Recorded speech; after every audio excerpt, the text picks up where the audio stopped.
अस्सलाम वालेकुम नाज़रीन, प्रोग्राम न्यूट्रिशन टॉक में मैं हूं आपकी मेज़बान मलिया खान। नाज़रीन, आज एक नई एपिसोड के साथ आपके सामने हाजिर हुए हैं। जैसे कि हम लोग अपनी पुरानी एपिसोड्स में हमेशा यही बात करते हैं कि खुराक जो है या फूड जिसकी बात हम लोग हमेशा करते हैं कि वो एक इंसान का, एक लिविंग थिंग का एक बुनियादी ज़रूरत है। उसके अलावा हक भी है, ज़ाहिर सी बात है। तो हम लोग जो खाना खा रहे हैं वो ग़िज़ाइयत से भरपूर है कि नहीं है, हम लोगों ने ये इस बात का ख्याल रखना होता है। और अगर वो ग़िज़ाइयत से भरपूर ना हो तो फिर उसके बाद हम लोगों को कितनी मुश्किलात का सामना करना पड़ेगा आगे जाके, वो एक इंसान ही बता सकता है।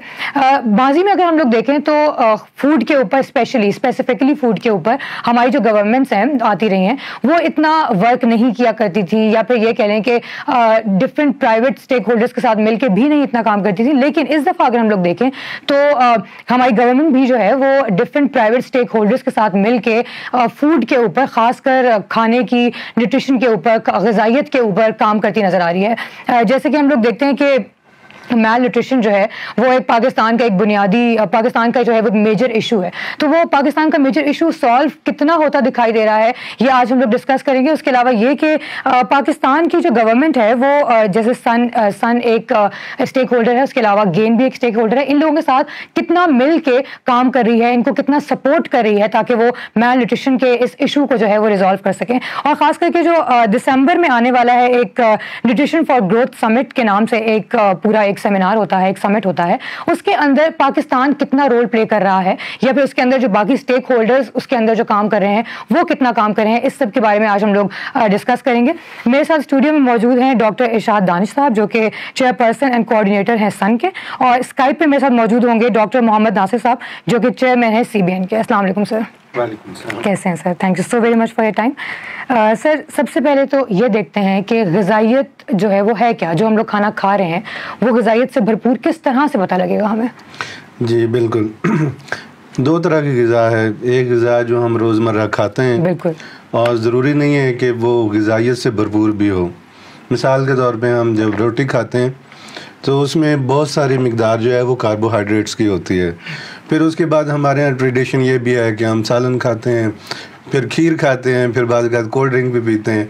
तो ये बहुत सारी जो हम कार्बोहाइड्रेट्स की मिक़दार हम ले रहे होते हैं, हालांकि जो मुनासिब ग़िज़ा है जिसके अंदर कार्बोहाइड्रेट के साथ साथ प्रोटीन भी होनी चाहिए, विटामिन्स और मिनरल्स भी होने चाहिए, उसको हम उतना मुनासिब ग़िज़ा की तरफ हमारा ध्यान नहीं, जैसे वो जो माइक्रो न्यूट्रिएंट्स हैं सारे। तो हमारे सामने जब लोग मैल न्यूट्रिशन के शिकार जो लोग होते हैं, एक तो वो लोग हैं मोटे ताज़े, लेकिन उनके अंदर कुछ ज़रूरी विटामिन्स और मिनरल की कमी होती है। ठीक है। मिसाल के तौर पे आप विटामिन D का टेस्ट कराएं तो हर तीसरा बंदा जो है उसमें आपको डेफिशिएंट नज़र आएगा। इसी तरह कुछ लोगों में आयरन डेफिशिएंसी, एनीमिया होगा, कुछ में कैल्शियम की कमी होगी। तो ये बज़ाहिर मोटे ताज़े लोग हैं, लेकिन इनके अंदर ज़रूरी विटामिन्स की कमी है, मिनरल्स की कमी है। तो इसको हम हिडन हंगर कहते हैं। ठीक है। तो ऐसी भूख जो हमें नज़र नहीं आ रही होती। ठीक है।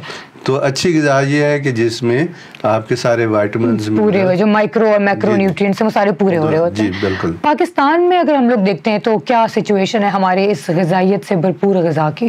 क्या किस हद तक ये जो है वो मैल न्यूट्रिशन का शिकार है और क्या है? जी, अगर हम नेशनल न्यूट्रिशन सर्वे की बात करें जो कि हर 5 साल के बाद होता है, गवर्नमेंट ऑफ पाकिस्तान करवाती है, तो उसके जो इदाद शुमार जो हैं कोई अच्छे नहीं हैं। अच्छा। मिसाल के तौर पर अगर हम 5 साल से कम उम्र के बच्चों की ही सिर्फ बात करें तो उसमें 54% बच्चे जो हैं वो खून की कमी का शिकार हैं, एनीमिक है। ठीक है।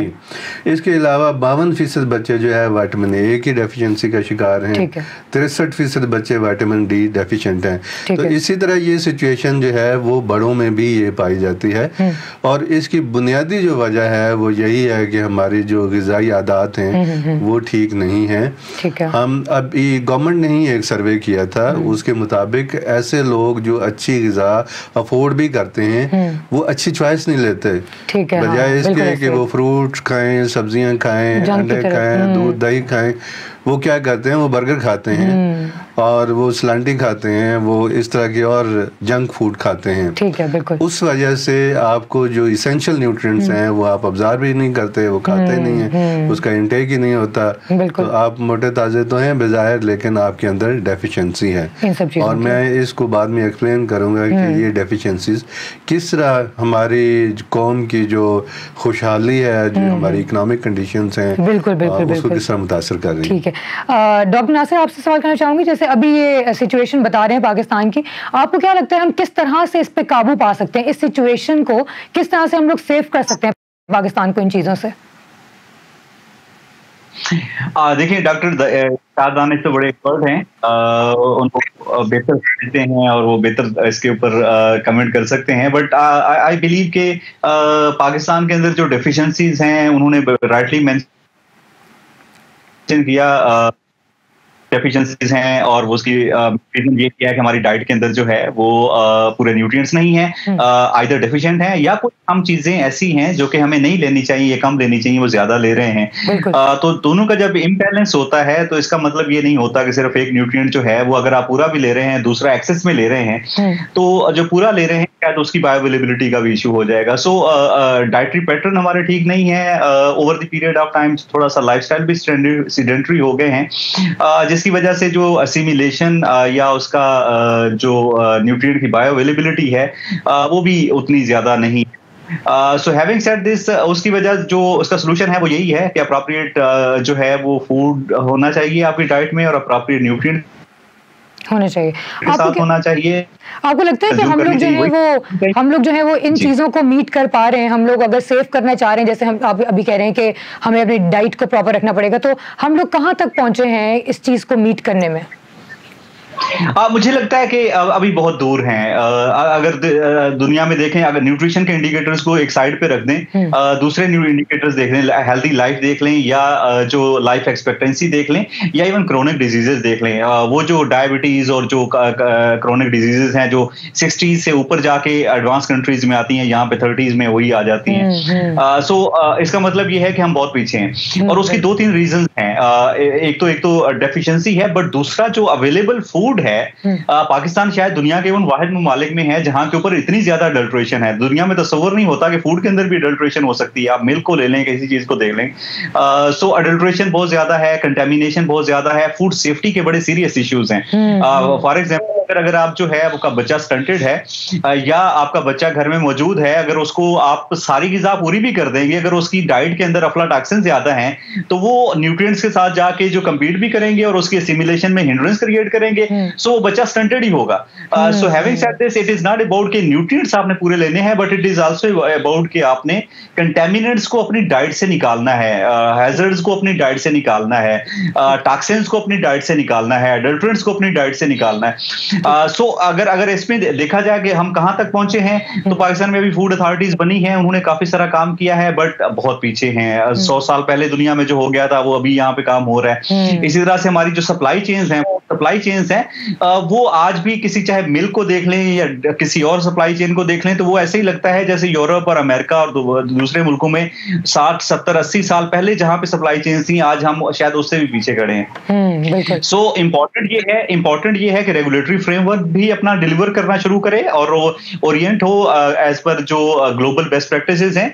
हमारी सप्लाई चेन्स को रीओरिएंट होना चाहिए। पहले जहां पे फूड प्रोड्यूस होता था वहां पे कंज्यूम होता था, प्रोड्यूस कहां पे हो रहा है, कंज्यूम कहीं पे हो रहा है, तो उस सप्लाई चेन को सारे को सेफ होना और उसको ठीक होना और उसको न्यूट्रिएंट्स डिलीवर करने के लिए जरूरी है। तीसरी चीज जो इंपॉर्टेंट है, जो जिसके ऊपर हमें प्रोग्रेस करने की जरूरत है, जहां पे बहुत ज्यादा प्रोग्रेस नहीं हुई है, वो है लेवल प्लेइंग फील्ड जो है वो फूड के ऊपर, खास तौर के ऊपर मुझे ये लगता है ये है कि हमें फूड जो कि पार्ट ऑफ सोल्यूशन है उनके ऊपर सब्सिडीज देनी चाहिए। ऐसे फूड जो कि जंक हैं, जहां जो कार्बोहाइड्रेट ज्यादा देते हैं या जो रिक्वायर्ड नहीं है, उसके ऊपर जो है वो टैक्सेशन ज्यादा करनी चाहिए, सो दैट आपके पास जो है आपका जो एनवायरमेंट है, आपकी एक्सटर्नल एनवायरमेंट, वो सपोर्ट कर रही हो हेल्दियर चॉइसेस को रादर देन जंक फूड। बिल्कुल, जब एक्सेस ही कम हो जाएगी तो फिर जाहिर है कि वो उसकी जब डिमांड कम कर दी जाएगी तो वो इस तरह से होता है। बिल्कुल। अच्छा डॉक्टर साहब बताइएगा कि जो पाकिस्तान में अगर हम लोग देखते हैं, स्पेसिफिकली पाकिस्तान की बात करते हैं, पाकिस्तान में मैल न्यूट्रिशन के वजह से जितने भी समाजी और माशरती जो भी हैं वो क्या क्या असरात हैं जो हमारी सोशियो इकनॉमिक पे पड़ रहे हैं पाकिस्तान में? जी मैं इस पे भी आता हूँ, लेकिन डॉक्टर साहब की बात को मैं मुकम्मल करना चाह रहा हूँ। बहुत ज़रूरी है वो हमारे लिए। हाँ। एक तो फूड की जो हमारा जो इन्वायरमेंट है उसमें अच्छी ग़िज़ा अवेलेबल भी नहीं है। मिसाल के तौर पे आप अच्छे पैसे लेके जाते हैं, आप अफोर्ड करते हैं, आप किसी बड़े स्टोर पे जाते हैं, वहाँ पे जो आपको फूड मिलती है वो किस तरह की फूड है? वो ऐसी फूड है जिसमें शुगर का कंटेंट ज्यादा है। बिल्कुल बिल्कुल। अब वो ऐसी फूड है जिसमें नमक का कंटेंट ज्यादा है। वो ऐसी फूड है जो कि डीप फ्राइड है, जिसमें बहुत ज्यादा ट्रांस फैट्स हैं जो कि हमारी सेहत के लिए अच्छे नहीं है। तो आप अच्छी खुराक जो है वो पैसे लेके भी जाते हैं तो आपको मुयस्सर नहीं है। सेकंड ये है कि जो लेबलिंग का इशू है वो ये है कि डिसेप्टिव मार्केटिंग बहुत ज्यादा हो रही है। अच्छा। आप जब देखते हैं किसी प्रोडक्ट को तो उस पे पहली बात तो ये है कि उसके जो फूड के जो फैक्ट्स हैं वो लिखे हुए ही नहीं है, फूड की इन्फॉर्मेशन नहीं लिखे हुए होते, और जो लिखे हुए होते हैं वो आप पढ़ नहीं सकते। ठीक है, हमारी जो मेजोरिटी है वो अंग्रेजी नहीं पढ़ सकती। अगर लिखा भी हो तो वो उसको तो उर्दू में लिखा होना चाहिए और वो विजिबल होना चाहिए। तो ये लेबलिंग का जो कंप्लायंस छोटा सा कॉलम कहीं साइड पे बना होता है उसमें लिखी होती है ये चीजें। बिल्कुल बिल्कुल। तो और कभी किसी ने चेक भी नहीं किया कि आपकी जो खुराक जो है जो कि जो फैक्ट्स लिखे हुए हैं उसके ऊपर आया उसके अंदर पाए भी जाते हैं या नहीं पाए जाते हैं। तो इस चीज को भी इंश्योर करना जरूरी है। डॉक्टर साहब बात कर रहे थे एफ्लाटॉक्सिन्स की और फूड सेफ्टी की भी बात कर रहे थे। तो आप जब बाजार में खुला दूध लेने जाते हैं तो वो बेज़ाहिर आपको दूध नजर आता है, लेकिन चूंकि उस पर इतनी रेगुलेशन नहीं है और वो उसके अंदर आप वो चूंकि जब फार्म से डायरेक्ट आपके दरवाजे पे आता है तो फार्म जो जानवरों की जितनी बीमारियां हैं जो ज़ूनोटिक डिजीजेज हैं वो आपके किचन में पहुंचाता है। तो बाकी दुनिया में ऐसा नहीं होता। बाकी दुनिया में ये होता है कि मिनिमम पेस्चराइजेशन लाजमी होती है। जो फार्मर जो प्रोड्यूस कर रहा है उस फूड को, उस दूध को, उसको भी उस वक्त वो मुयस्सर नहीं होता जब तक वो मिनिमम उसकी पेस्चराइजेशन या उसकी सेफ्टी को जो है इंश्योर ना किया जाए। तो ये एक लंबा टॉपिक है, हम इस पे फूड सेफ्टी पे बाद में बात करेंगे किसी वक्त तफसीली। लेकिन आपके सवाल की तरफ आता हूँ कि इसका इम्पैक्ट क्या है। इम्पैक्ट क्या? बिल्कुल, पाकिस्तान जो है वो हर साल 7.6 बिलियन US डॉलर जो है वो अपनी इकानमी का लॉस कर रहा है। ये गवर्नमेंट के आदादोशुमार हैं जो कि आपकी जो GDP है उसका अराउंड 3% है। आपके जो इकोनॉमिक लॉसेस हैं ड्यू टू एनर्जी क्राइसिस, बिजली गैस और उस तरह के क्राइसिस, उसकी वजह से 1.5 से 2% तक हैं। तो इसका मतलब ये है कि आप अपनी इकोनॉमी का लॉस कर रहे हैं। क्यों कर रहे हैं? इसलिए कि आपका हेल्थ केयर एक्सपेंडिचर बढ़ जाता है। बिल्कुल, ठीक है जी। आपके बच्चे जो स्कूलों में जाते हैं वो पूरी तरह लर्न नहीं कर पाते ड्यू टू दोज डेफिशिएंसी। जिस बच्चे के जो अनीमिक है, जो बच्चा जो आयोडीन डेफिशिएंसी का शिकार है, उसका IQ लेवल उस तरह का नहीं है कंप्लीट होगा। जी। तो ये देखा गया है कि जो बच्चे स्टैंडर्ड होते हैं वो 1 साल देर से स्कूल शुरू करते हैं, 1 साल देर से स्कूल मुकम्मल करते हैं। ठीक है। तो हमें लर्निंग प्रोसेस बिल्कुल स्लो होता है। हाँ जी। और अगर हम इन्वेस्ट करेंगे न्यूट्रिशन में तो क्या होगा? अगर हम $1 इन्वेस्ट करेंगे तो हमें उसका $16 का रिटर्न मिलेगा। और कुछ ऐसी हाई इम्पैक्ट इंटरवेंशन हैं जैसे विटामिन A सप्लीमेंटेशन है या बाकी ब्रेस्ट फीडिंग की मैं अगर बात करूँ, हाई इम्पैक्ट इंटरवेंशन है। बिल्कुल ऐसे, बिल्कुल इस पे $1 लगाएंगे आपको $35 का रिटर्न मिलेगा। तो इसमें तो आपको कुछ बहुत ज्यादा करने की जरूरत नहीं है, लोगों को एजुकेट करने की जरूरत है। माएँ जिन्होंने अपने बच्चों को दूध पिलाना है उनकी सेहत का ख्याल करने की जरूरत है, उनको न्यूट्रिशन देने की जरूरत है। तो आप थोड़े पैसे इन्वेस्ट करेंगे आपको रिटर्न ज्यादा मिलेगा। और जो हाई इम्पैक्ट इंटरवेंशन हैं लाइक फूड फोर्टिफिकेशन है, बिल्कुल फूड फोर्टिफिकेशन, बहुत सारे इदारे पाकिस्तान में अच्छा काम कर रहे हैं, जिसमें nutrition international, GAIN, world food programme और बहुत सारे इदारे अच्छा काम कर रहे हैं।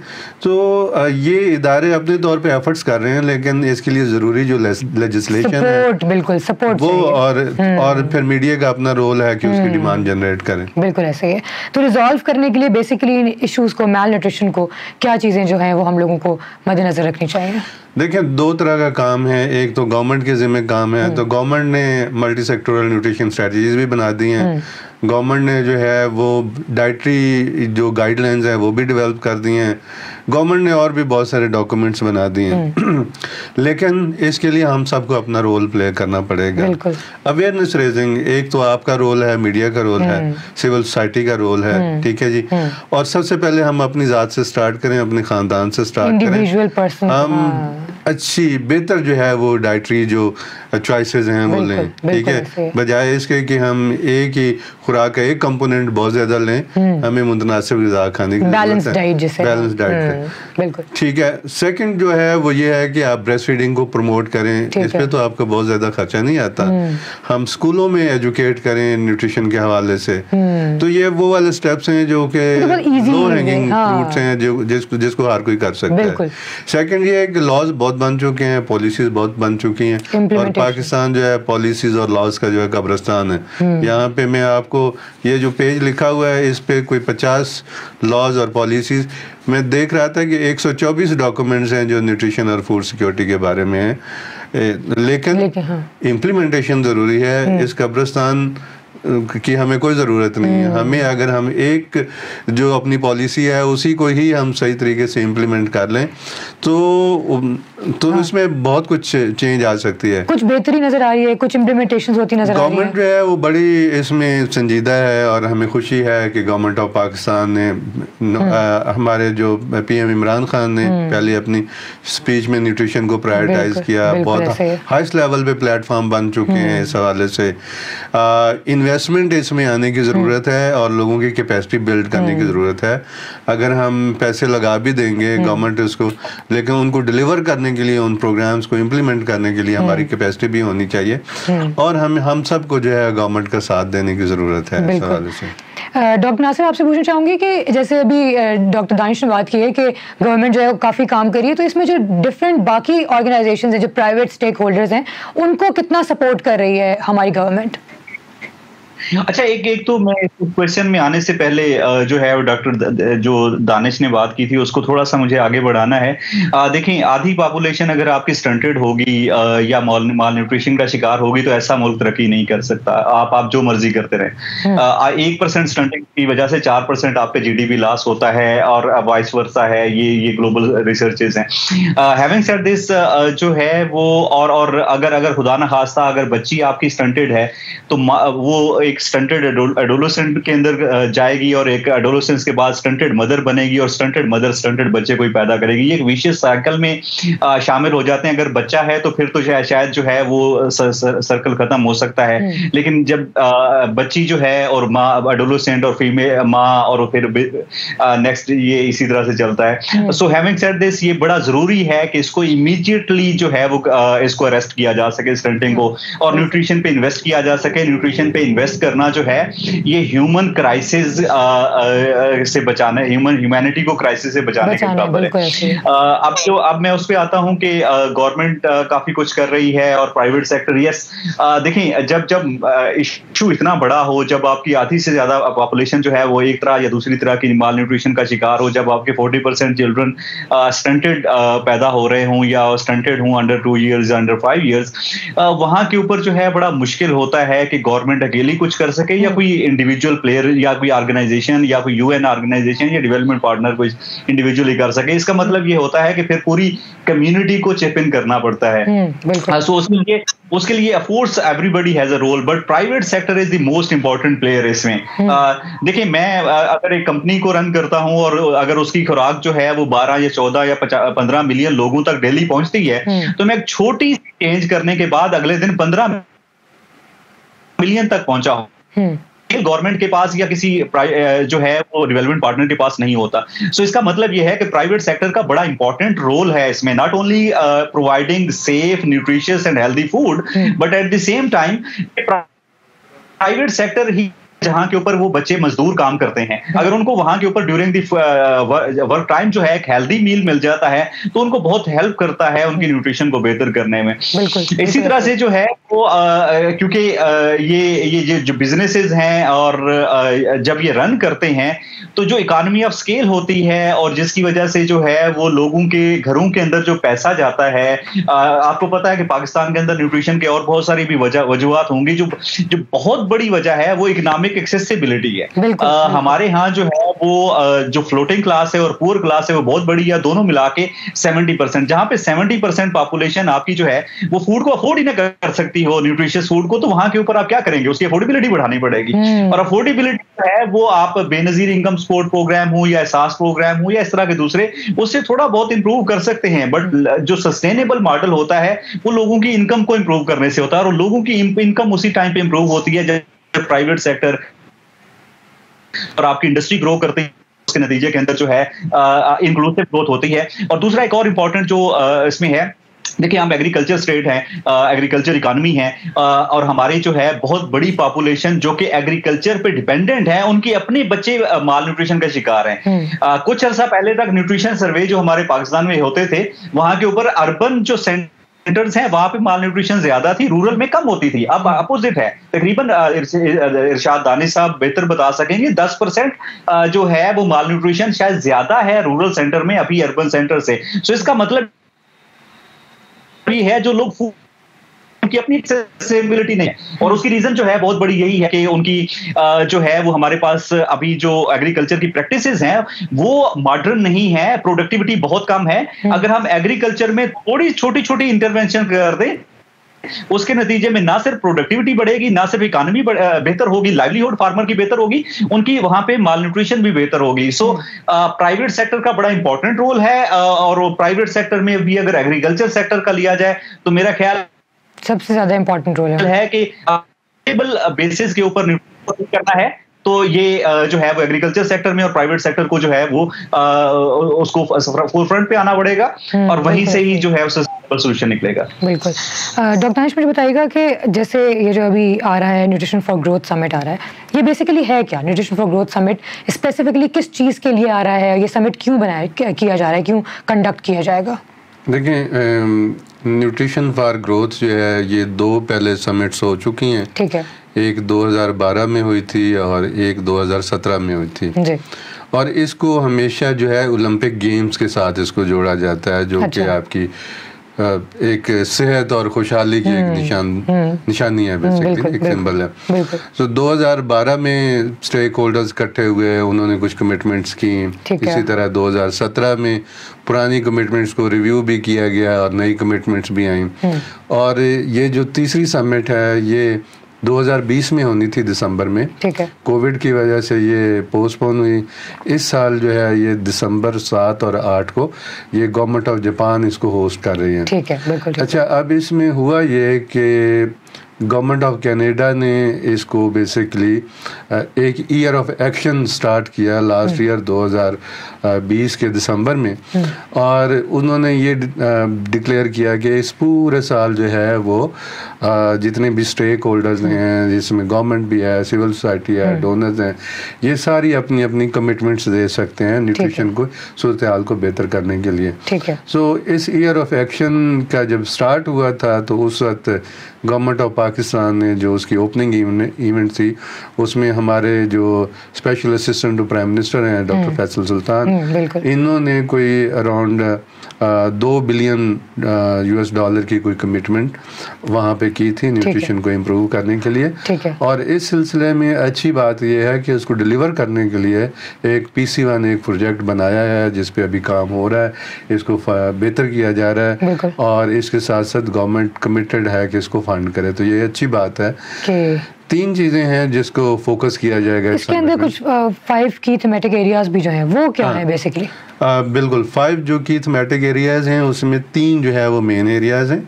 जिसमें ये है कि जो हेल्थ सिस्टम है आपका, यूनिवर्सल हेल्थ कवरेज है, उसके अंदर न्यूट्रिशन को कैसे इंटीग्रेट किया जा सकता है। मिसाल के तौर पे अगर आप एक बेसिक हेल्थ सेंटर में या एक टर्शरी केयर हॉस्पिटल में जाते हैं तो वहाँ पे इस तरह का निज़ाम होना चाहिए कि वहाँ पे एक स्क्रीनिंग का अमल होना चाहिए। ठीक है। फिर ये है कि जो न्यूट्रिशन के हवाले से जो ट्रीटमेंट या सप्लीमेंटेशन या बाकी जो सर्विसेज हैं वो वहाँ पे अवेलेबल, तो हेल्थ के सिस्टम में इसको इंटीग्रेट करने की ज़रूरत है। सेकंड ये है कि फूड सिस्टम किस तरह न्यूट्रिशन सेंसिटिव हो सकते हैं। जिस तरह आज हम बात भी कर रहे थे, हम जब फूड की बात करते हैं तो फूड का बुनियादी मकसद तो आपका न्यूट्रिशन लेना होता है, सिर्फ पेट भरना नहीं होता।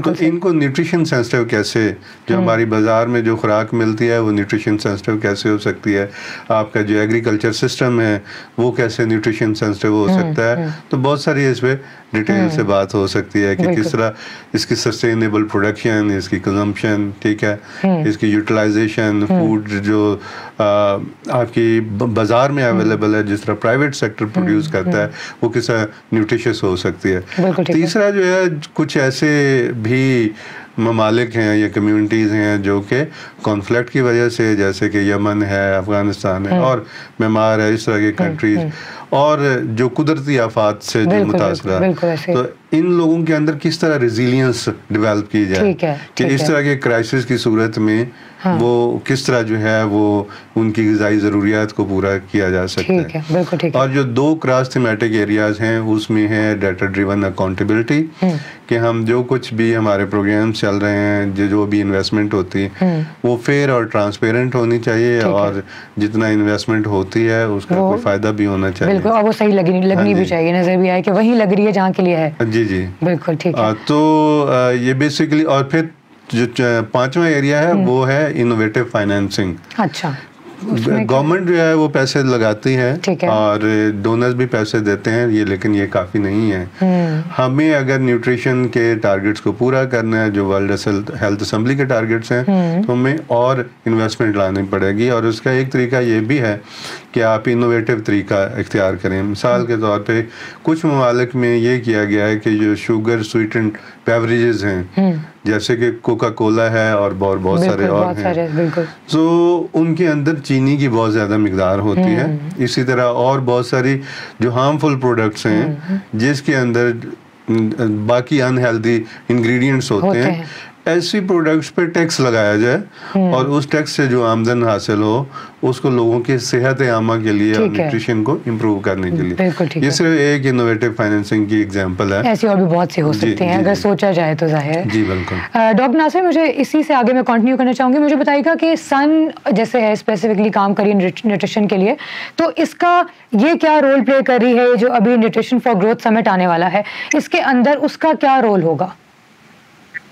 मेरा ख्याल है कि सन इरशाद दानिश बैठे हैं, वो बेहतर इस पे कमेंट करेंगे, बट सन जो है वो उसका सेक्रेटेरिएट है और वो नेटवर्क से थ्रू काम करती है, और उसके नेटवर्क्स में बिजनेस नेटवर्क है, सिविल सोसाइटी अलायंस है, गवर्नमेंट जो है, उसके बाद डोनर नेटवर्क है, यूएन नेटवर्क है, और ये सारे मिलके अपने अपने तौर के ऊपर जो है कोहेरेंट अप्रोच के साथ यूनिफॉर्म तरीके से काम करते हैं। तो सन का रोल तो न्यूट्रिशन को ओवरऑल करने में बहुत इंपॉर्टेंट है। ऑफ कोर्स उससे रेलेवेंट न्यूट्रिशन से रेलेवेंट समिट्स होंगी और दूसरी इस किस्म के इवेंट्स हैं जहाँ पे पॉलिसी मेकिंग होनी है, तो वहाँ के ऊपर भी उसका बड़ा इंपॉर्टेंट रोल है। मैं ये पूछना चाह रही हूँ, जितने भी जो प्राइवेट सेक्टर्स हैं, जितने भी और स्टेक होल्डर्स हैं, उनका क्या रोल होगा स्पेसिफिकली इसके अंदर पाकिस्तान की तरफ से? देखिए मुझे नहीं आइडिया अभी कि जो है इसका जो गोइंग फॉरवर्ड, बिकॉज क्योंकि कोविड है कि कितने लोग जो है वहां पे जा सकेंगे फिजिकली या वर्चुअली कैसे पार्टिसिपेट करेंगे, बट रोल इस समिट के अंदर जो है वो कितना होगा उस पे तो शायद मैं इतना कमेंट ना कर सकूं, बट न्यूट्रिशन को बेहतर करने में कितना बड़ा इंपॉर्टेंट रोल है वो मैं पहले बात कर चुका हूं कि जो है वो जब तक पूरी society as a society decide नहीं करती कि हमें एक बेहतर जनरेशन खड़ी करनी करनी है, अगर इकोनॉमी को बेहतर करना है या हमने ह्यूमन कैपिटल, देखिए ह्यूमन कैपिटल से जो आपका एचआर है वही आपकी इनोवेशन लेके आता है, वही हेल्दी एचआर ही आपके मुल्क को बहुत आगे ले जा सकता है। उसके अंदर जो है प्राइवेट सेक्टर का भी बड़ा इंपॉर्टेंट रोल है, डेवलपमेंट पार्टनर्स का रोल है, गवर्नमेंट का रोल है, पॉलिसी मेकर्स का रोल है, रेगुलेटर्स का रोल है। बट मुझसे आज के दिन में भी कोई पूछेगा, the most important and most critical is the private sector, because at the end of the day आपके घर में जो आपकी फूड बास्केट में 10 चीजें आनी है वो किसी प्राइवेट सेक्टर से आनी है। वो फार्मर ने उनको प्रोड्यूस करना है, वो उसमें कौन सी एग्रीकल्चरल प्रैक्टिसेस यूज हुई, क्या अगर देखिए अगर बहुत अच्छी सब्जी लश ग्रीन भी ले आएंगे, उसके अंदर अगर हैवी मेटल्स और टॉक्सिन ज्यादा होंगे तो क्या कर लेंगे। वो प्रोडक्शन से लेके उसकी safety, starting from production to marketing to processing to consumption, ये पूरा ये अल्टीमेटली प्राइवेट सेक्टर लेड ही है। और इस पूरे को जब तक और कास्ट इफेक्टिव वे से जो है इसको पहुंचाना कंज्यूमर तक और सेफ तरीके से पहुंचाना, और जो है वो फूड जो आपके घर में आ रहा है वो न्यूट्रिएंट्स दे, जो है वो टॉक्सिन प्रोवाइड ना करे, ये सारा प्राइवेट सेक्टर ने इंश्योर करना है। बाकी जो प्लेयर्स हो सकते हैं फैसिलिटेटर के तौर पे हो सकते हैं। सो आपको अगर मुझसे पूछें कि न्यूट्रिशन के बेहतर करने के लिए सबसे इंपॉर्टेंट कौन है, तो मैं ये समझता हूँ कि प्राइवेट सेक्टर का रोल सबसे इंपॉर्टेंट है। बिल्कुल ठीक है सर, मैं आपसे भी ये पूछना चाहूंगी कि सन का और जो बाकी स्टेक होल्डर्स हैं उनका क्या रोल होगा इसके अंदर, और स्पेसिफिकली ये जो सन CSA था ये है क्या, ये कब बना, क्या इसका बैकग्राउंड है? जी, सबसे पहले तो मैं न्यूट्रिशन फॉर ग्रोथ के हवाले से तमाम सेक्टर्स का रोल है, और चूँकि मैं ग्लोबली जो गवर्नमेंट ऑफ जापान ने, क्योंकि गवर्नमेंट ऑफ जापान इसको होस्ट कर रही है समिट को, तो उन्होंने एक कमेटी फॉर्म की है, ग्लोबल एक एडवाइजरी ग्रुप बनाया है, तो उसका भी मैं मेंबर हूँ और 4,000 से ज़्यादा सिविल सोसाइटी ऑर्गेनाइजेशन को रिप्रेजेंट करता हूँ। वहाँ पे हमारे जो बिज़नेस के जो कलीग्स हैं, जो कि गेन बेसिकली इस सारे ग्रुप को लीड कोऑर्डिनेट कर रहा है, और इसी तरह डोनर्स हैं, UN की ऑर्गेनाइजेशन है, वो भी इसके मेंबर्स हैं, तो मैं सिविल सोसाइटी को रिप्रेजेंट करता हूँ। तो सब जो सेक्टर्स हैं वो अपनी अपना रोल प्ले कर रहे हैं और वो अपनी कमिटमेंट्स भी दे रहे हैं, क्योंकि ये साल ईयर ऑफ एक्शन है, इस पूरे साल आप कमिटमेंट आप दे सकते हैं। मिसाल के तौर पे जो बिजनेस ऑर्गेनाइजेशंस हैं वो हेल्दी फूड को इंट्रोड्यूस करवाने के लिए वो कमिटमेंट्स जो है वो कर सकते हैं या कर रहे हैं। सिविल सोसाइटी जो है एडवॉक्सी के हवाले से और अवेयरनेस रेजिंग के हवाले से कमिटमेंट दे रही है। डोनर्स जो हैं वो ज़्यादा मनी जो है वो न्यूट्रिशन के लिए जो है एलोकेट कर रहे हैं। गवर्नमेंट की भी फाइनेंशियल एलोकेशंस भी कर रही है, और इसके अलावा enabling policy and legislative environment के लिए गवर्नमेंट अपनी अपनी कमिटमेंट दे रही है। तो तमाम सेक्टर्स का अपना अपना एक रोल है, और वो इस पूरे साल में जो है वो अपनी कमिटमेंट्स दे रहे हैं। और कुछ जो है वो उससे पहले कमिटमेंट देंगे, कुछ जो हैं वो समिट चूँकि वर्चुअल है इस साल, तो उस समिट में भी अनाउंस करेंगे। तो पाकिस्तान में क्या हो रहा है, पाकिस्तान में गवर्नमेंट ऑफ पाकिस्तान है बेसिकली सन सेक्रेटेरिएट ने इसको कोऑर्डिनेट कर रहे हैं, ठीक है, और उन्होंने तमाम नेटवर्क के साथ भी बात की है और तमाम प्रोविंसेस के साथ भी बात की है, ठीक है, और जो पॉसिबल कमिटमेंट्स हो सकती हैं उनको वो कंसोलिडेट कर रहे हैं। अच्छा। और इसको आने वाले दिनों में वो फर्दर डिस्कस करके सारे पार्टनर्स के साथ इसको फॉर्मली जो है वो रजिस्टर करेंगे। गवर्नमेंट ऑफ जापान ने जो वेबसाइट बनाई है, और इंशाल्लाह हमारा सीनियर लीडरशिप जो है उसको अनाउंस भी करेगी एट ग्लोबल लेवल पे। तो ये इसका है। सन के हवाले से जिस तरह डॉक्टर साहब बता रहे थे कि सन के जो है वो डिफरेंट नेटवर्क्स हैं, बेसिकली ग्लोबल लेवल पे जो है इसको UN बेसिकली लीड करती है, और कंट्रीज़ इसको शामिल होते हैं, कंट्रीज जो गवर्नमेंट है बेसिकली उसको शामिल होती है। तो पाकिस्तान 2013 में इसका पार्ट बना, वैसे सन जो है वो 2010 में बनी थी, और अब इसकी तीसरा फेज जो है वो स्टार्ट हो गया है। अभी सन 3.0 की स्ट्रेटजी जो है इसकी नई आ गई है। तो इसमें यह है कि कंट्री लेवल पे ministry of planning, development and reform, वहाँ पे सेक्रेटेरिएट है, डॉक्टर साहब जो हैं वो सन बिजनेस नेटवर्क को जो है वो लीड करते हैं, और इसी तरह डोनर्स को जो है वो वर्ल्ड बैंक जो है वो लीड करता है और को कोऑर्डिनेट करता है। FCDO जो जो यूके गवर्नमेंट है, इसी तरह यूएन को जो है वर्ल्ड फूड प्रोग्राम और बाकी सिविल सोसाइटी को हमारा जो इदारा न्यूट्रिशन इंटरनेशनल है ये फैसिलिटेट करता है, कन्वीन करता है। तो ये सारे नेटवर्क्स मिलके जो गवर्नमेंट का जो एजेंडा है न्यूट्रिशन की बेहतरी के लिए उसमें सपोर्ट करते हैं, अपना कंट्रीब्यूशन देते हैं। बिल्कुल ठीक है सर, तो अब वाइंड अप की तरफ आएंगे। मुझे बताइएगा कि क्या सजेशंस हो सकती हैं जो गवर्नमेंट को आपके ख्याल में लेनी चाहिए हैं, या फिर ये कि अभी भी जो प्राइवेट सेक्टर है उन लोगों के अंदर क्या ऐसी कमियां रह गई हैं जो उनको और आगे लेके जा सकती हैं इस चीज़ को, इस मैल न्यूट्रिशन के प्रॉब्लम को, इस इशू को रिजॉल्व करने में? देखिए, प्राइवेट सेक्टर को के हवाले से मुझे भी एक अरसे तक बहुत गलतफहमी रही और एक मिसट्रस्ट है प्राइवेट सेक्टर के दरमियान और गवर्नमेंट के दरमियान और सिविल सोसाइटी के दरमियान। और वक्त के साथ साथ मैंने ये सीखा है कि हमें प्राइवेट सेक्टर को as a part of problem नहीं लेना चाहिए, इसको पार्ट ऑफ सोल्यूशन लेना चाहिए। बिल्कुल। हम अगर सिर्फ उनके साथ तनकीद करेंगे तो ये काफ़ी नहीं है, उनको टेबल पे बिठाना चाहिए, उनकी बात भी सुनना चाहिए। प्राइवेट ऑर्गेनाइजेशन का मकसद प्रॉफिट कमाना होता है बेसिकली, तो उनको वो प्रॉफिट तो चाहिए, लेकिन उनके कुछ मसाइल हैं और वो आपके मसले हल करने के लिए भी आपको हेल्प कर सकते हैं, तो उनको भी सुनना चाहिए और आपको भी अपनी बात कहना चाहिए। तो एक टेबल पे इकट्ठा होके एक दूसरे को फैसिलिटेट करने की ज़रूरत है। इसी तरह जो है वो गवर्नमेंट के लिए जो है वो मेरी क्या रिकमेंडेशन हो सकती है, गवर्नमेंट के लिए वही है कि अब लॉज हमने बहुत बना लिया है, पॉलिसी बहुत बना ली है, उसकी इम्प्लीमेंटेशन के लिए हमें जो है वो रिसोर्सेज एलोकेट करने हैं। बिल्कुल ठीक है। और ये सिर्फ फेडरल गवर्नमेंट की जिम्मेदारी नहीं है, बहुत से अब जो न्यूट्रिशन है ये प्रोविंशियल सब्जेक्ट है और प्रोविंसेस के पास भी काफ़ी सारे रिसोर्सेज हैं और उन रिसोर्सेज को उनको यूज़ करना चाहिए।